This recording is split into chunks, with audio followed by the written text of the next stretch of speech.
দেখুন আমাদের এখানে ছাদ বাগানে খুব সুন্দরভাবে এই কলমি শাক হচ্ছে, খুব সুন্দরভাবে দেখুন। তো আজকে কলমি শাক তুলে নিচ্ছি। তো আপনারা কিন্তু সারা বছর এরকম কলমি শাক আপনাদের ছাদেই করতে পারবেন।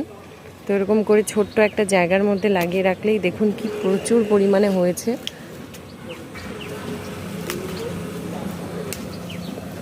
এটা কিন্তু 2-3 সপ্তাহ পরপরই আপনারা এটার থেকে হারভেস্ট করতে পারবেন।